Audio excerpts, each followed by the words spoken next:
en el subfilum mastigoto.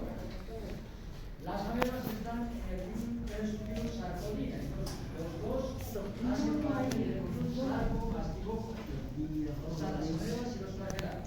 Las amebas tienen organismos de locomoción temporales, ¿verdad? Estructuras que nosotros somos. No se llaman pseudo falsos pies.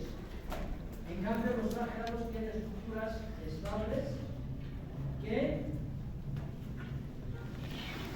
permanecen todo el tiempo y por tanto además son importantes no solo para el movimiento, sino que nos ayudan en la clasificación.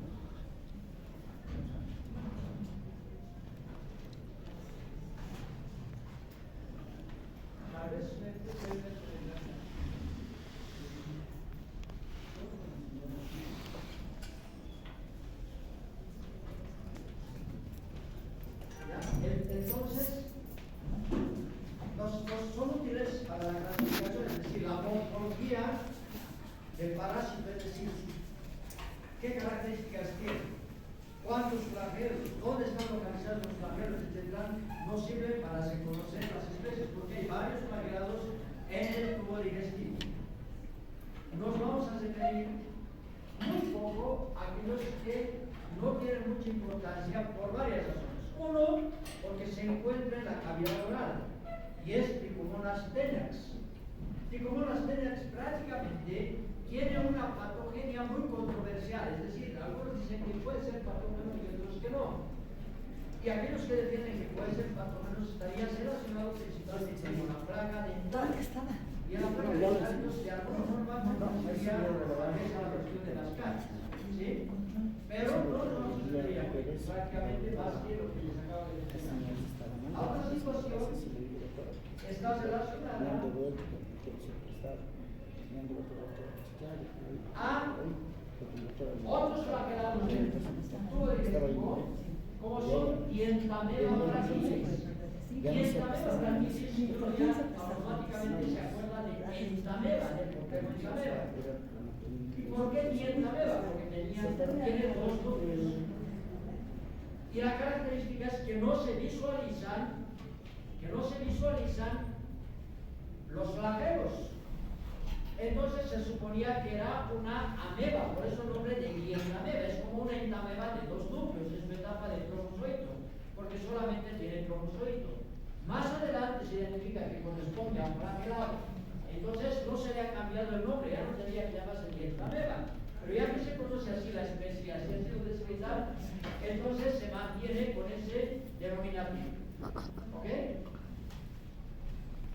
Existen otros que son relativamente frecuentes, como es Chilomastic mesnil o Chilomastic mesnil, que tiene estadio de trofozoite, tiene estadio de quiste, y por lo tanto es importante porque se puede encontrar en muestras fecales y hay que hacer el diagnóstico diferencial con Yardia. Es fácil el diagnóstico diferencial, pero además hay que tener en cuenta que puede en algunos casos, ¿sí?, estar relacionado con cuadros diarreicos. Eso es todavía discutido, pero podría provocar cuadros diarreicos principalmente en ancianos cuando hay altas cargas. Por lo general lo mencionamos como un parásito no patógeno, pero tomen en cuenta este detalle. Otro parásito flagelado del intestino, ¿sí?, es Enteromonas hominis, que no es patógeno, tiene estadio de trofozoito y quiste, pero también es importante porque los quistes se parecen mucho a los quistes de Yardia lamblia. Por lo tanto, importante, puede ser que algunos laboratoristas inexpertos confundan y den como resultado Yardia lamblia, y sin embargo lo que están observando es Enteromonas hominis. Hay otro parásito que es Xenorthamonas intestinalis,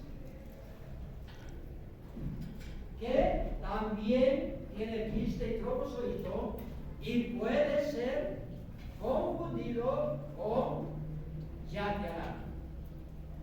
En resumidas cuentas, hay varios flagelados del tubo digestivo que o no tienen, o tal vez pudiesen tener alguna acción patógena que pueda provocar enfermedad, pero por lo general están reportados como parásitos saprófitos, vale decir, viven en el intestino, se nutren de los desechos que hay en el intestino y no provocan enfermedad.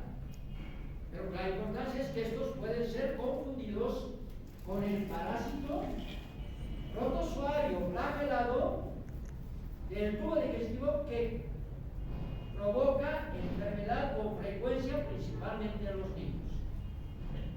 Y ese parásito importante es Giardia intestinalis, Giardia lamblia o Giardia duodenalis.